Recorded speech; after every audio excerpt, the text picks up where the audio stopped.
Your biggest fear when you walk to your car tonight, sir, is there's gonna be a ticket. That's scary shit. Our biggest fear when we walk to our car is there's gonna be a dick attached to a criminal named Jeffrey waiting for us. Sometimes guys get defensive, and that's never good. I had a guy come up to me after a show recently, and he was like, hey, this isn't really very fair. We offer to walk you gals to your cars all the time. I was like, yeah, you do. Why? So you can try and fuck us. That's why. Those are our options. Get murdered by a stranger or dry humped by my chaperone against my car that I pay for. Cool. Not really chivalry if we owe you at the end. Do you ever listen to a stranger's conversation for so long that you get super into it? For 25 minutes, I was listening to a girl in a coffee shop cry about her boyfriend until I was like, excuse me, you don't know me, but you need to leave him. I can't believe he would treat you like that. You are so much better than this. He doesn't deserve you.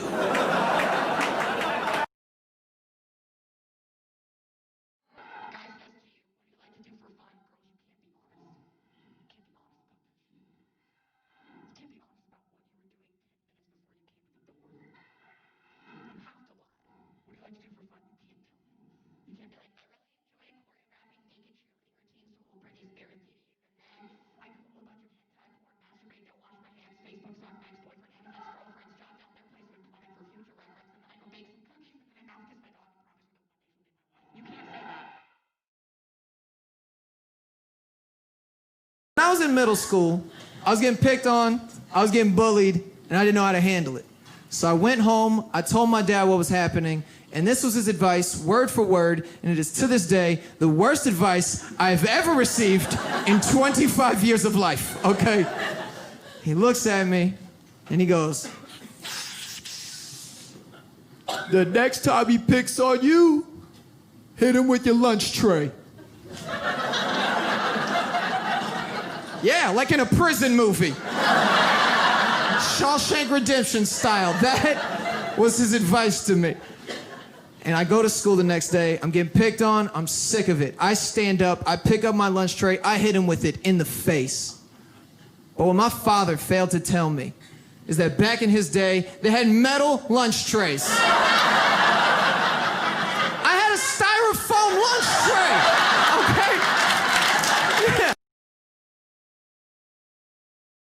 If you have a friend who always texts you on my way and they haven't even left their place yet, the way I like to get back at them is every now and then, just at weird times of the day, send them a text in all caps that says, "Where are you? It's starting!" Oh, that's so crazy. My phone can also send lies. I'm not a super political person. I just have a weird relationship with politics because I was Republican for 20 years, and I'm not ashamed of my past. I think it's good that I went through that because people who have been liberal their whole lives are so smug. They're just like, oh, well, I've always been a good person. It's like, okay, well, I learned how to gaslight when I was 7. And I can actually argue things that don't make sense. So, who has more life skills? I do.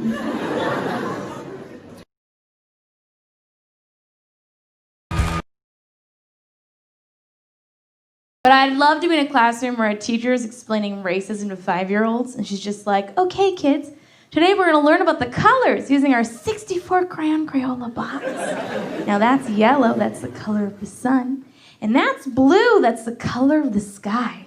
And that's black. That's the color of oppression. You see how the black crayon's all tiny and nubby because it's been used over and over and over again by all the other crayons, and then you try to dig down deep in the box to get it, but you can't. It's held down by crack cocaine within its community. Then you're like, oh, I'll use the white crayon. It's perfect. It's pristine. Then you realize it's the shittiest crayon in the box, Kevin marked on the fucking paper. So you're still trying to dig down and get it. It's like, fuck it, I'll use the brown crayon. Does the same job, but for cheaper.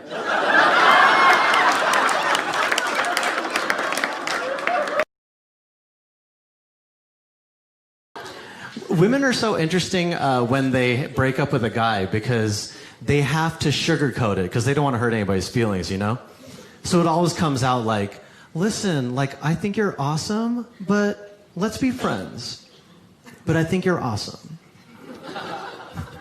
I think a doctor should give you bad news the same way.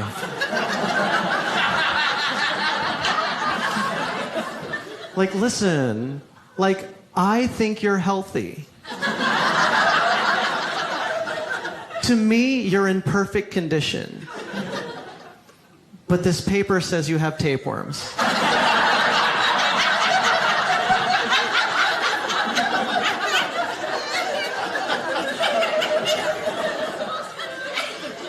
I don't think you have tapeworms. But this test, which is 100% accurate, says you. My parents think I'm dumb, and it's starting to bother me. My parents will still spell words out loud in front of me. Like I'm a toddler, and they're speaking in code, you know? I'm 27, all right? Can spell a little bit. I'm at dinner the other night. Mom looks over at my dad and goes, you know what, honey? It looks like Aaron needs to get a little EXERCISE. I was like, Mom, that is insulting, all right? I don't need an exorcist. You know what I mean? I'm fine. I don't know why. I'm fat. I'm not POSSESSE. That's a tough one. I don't know how to finish that. We had some Trump supporters here. Where were they? Raise your hand. Don't be shy. Oh my God, there's a lot of you. So, okay, sir, do you hate Muslims? No. So why are you don't hate anybody, just refugees and immigrants and Mexicans and... So why did you vote for Donald Trump? Because he's gonna make America great again. Oh my God! What's your name? Peter. Peter, do you hate women? No. Are you married? I'm talking to her, sir. Please settle down. Did you vote for Hillary? No, I didn't want to vote for Hillary. Why? Is it because of her emails? Do you watch Fox News? Every day. I work there. You're welcome. No, I'm not on TV. I edit stuff. I'm not important there. But, I help it get on TV and stuff.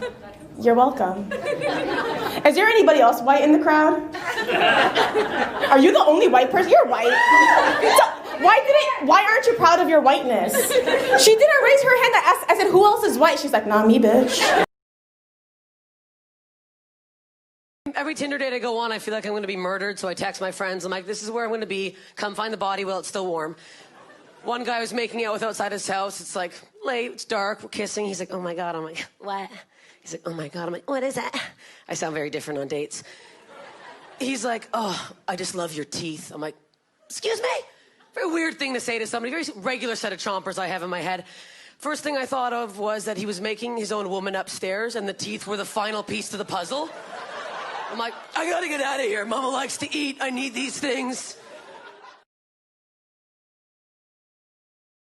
When you order at a Starbucks, don't give them your real name. Remember, they have to yell out whatever name you give them. So I order, and then I just stand in the back and wait for the guy to go, Grande Americano for surprise?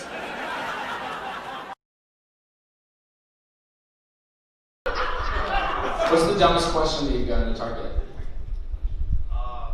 I work here? Hold on a second. Do I work here? Is that somebody?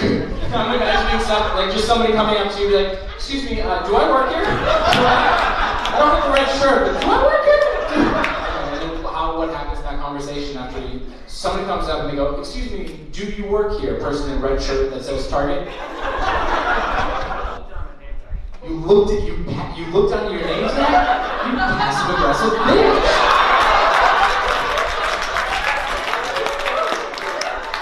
Excuse me, do you work here?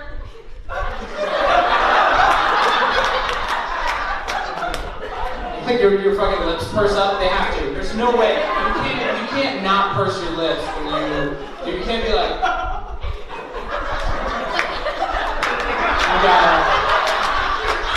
For the first time in my life, I had a black pilot, all right? I was flying in the Midwest, and I didn't see him. I didn't notice because I was on my phone. He was saying hello, as many pilots do. They welcome you to the flight. And I was not paying attention. I was on my phone, and he was like, hello. And I'm still standing there, and he goes, I said hello. And I looked up, and I saw him, and I was like, oh, shit. And he goes, what? And I was like,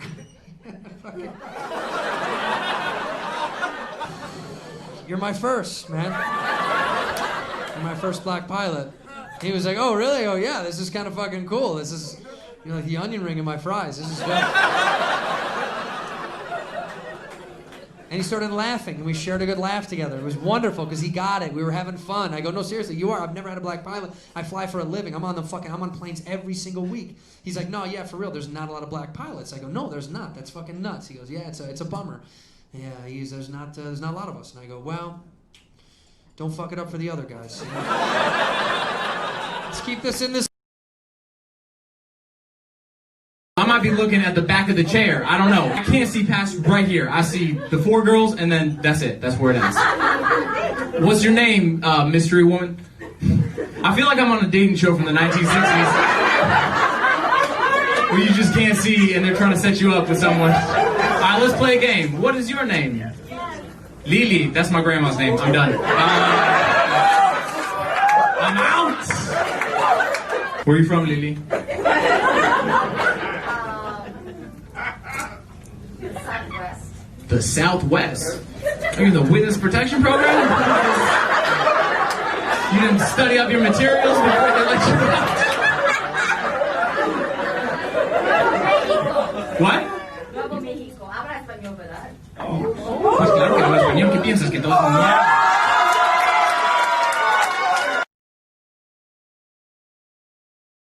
I do the Indian accent up here, by the way. Indian dudes don't like it at all. Every time I get off stage, hey man, that is not funny. Don't do it. Don't, please. I know. I gotta be like, no, you're right. It's not funny. I'm not laughing. It's not funny. But it is. It's funny. Indian accent is fun. That's why you don't see Indian dudes in serious roles in movies, right? Nobody's ever seen an Indian cop ever in a movie. Please put the hands up, my friend. Please. Don't. You have the right to remain silent, please. Please stop laughing, please.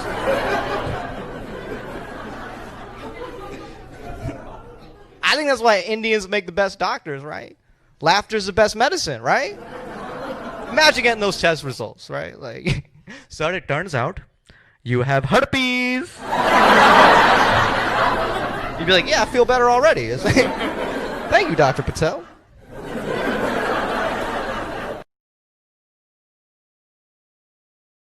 Girls, you guys use way too many products. But guys don't use enough products, and that's way worse. Girls are like, this is my detangler, this is my lip scrub, this is my oil, this is my leave-in.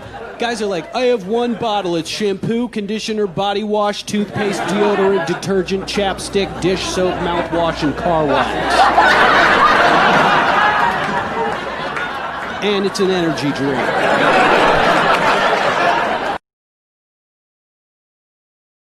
Why did she throw a vase at your face? She thought we were dating. She thought you were dating. I rest my case. So you went on 2 dates, and then you went on another date. What? With her friend? Bro. You're sitting by yourself. Don't clap. There's a reason the 2 of you are here alone. On a cruise full of couples, you guys are like broing out together, like, yeah, man, go out with her friend. All right. Who's this loser over here? Chiming in, you didn't know, you are also alone. What the hell? By the way, those socks under your sandals there, buddy? I actually got a fight with a guy very recently because he did not believe me that I was Jewish. I could have walked away, but I was like, I have to see where this goes. I was like, what? He said, prove it. He was like, prove it. I was like, what are you, the Gestapo?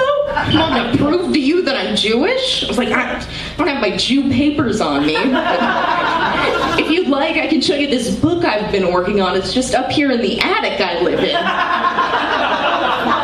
Prove it. Also, I don't know what kind of history books this guy was reading, but generally people don't tend to lie about being Jewish.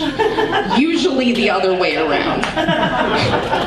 I wish he could have met my mom. He would have been like, oh, this is your mom? I'm Mazel tov. Go on. I'm so sorry for the trouble.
Here's my proposition for gun control. This is what I think we should do. What if for a few years, as a social experiment, we only gave guns to women? Yeah. A lot of men opposed to that idea in the room, which is fine. I get that. It's totally cool. And it's funny, too, because every woman that I know personally is always like, we got to get the fucking guns out of here. Fuck the guns. Nobody should have guns. And then I'm like, what if only women have guns? They're like, we're listening. It changes. So suddenly... Funny how that works, but I do think it would be interesting because I think, number one, it would eliminate one of the big advantages that men have over women, which is physicality, right? Like, if only women have guns, now I'm afraid to walk home alone at night. That sounds terrifying, right? I can't imagine what you ladies must go through. My God, Also, catcallers, extinct in a week. They're fucking gone. They're off the planet. They don't represent men. They're a subspecies of human, so we can purge them from our society. America to me is like the really tall, handsome guy in high school that's just good at everything, but he fucking knows it. Like, he'll be walking around the hallway all cocky, like, hey, what's up, Bolivia? What's up, Sri Lanka? Sri Lanka's like, oh my God, he knows my name. And he'll be friends with you, but if you so much as look at him the wrong way, he goes nuts. Like, if you're some little country in the hallway that's like, America, your shoelace is untied. He's like, who said that? You, what's your name, bro? What's your fucking name? Liechtenstein. Yeah, okay. You listen to me, Dichtenstein. Yeah, you see these weapons of mass destruction? If you so much as look at me the wrong way again, I will fuck you up! And let's be honest, as Australia, we're kind of like the dumb best friend that's like, yeah, mate, he's gonna fuck you up!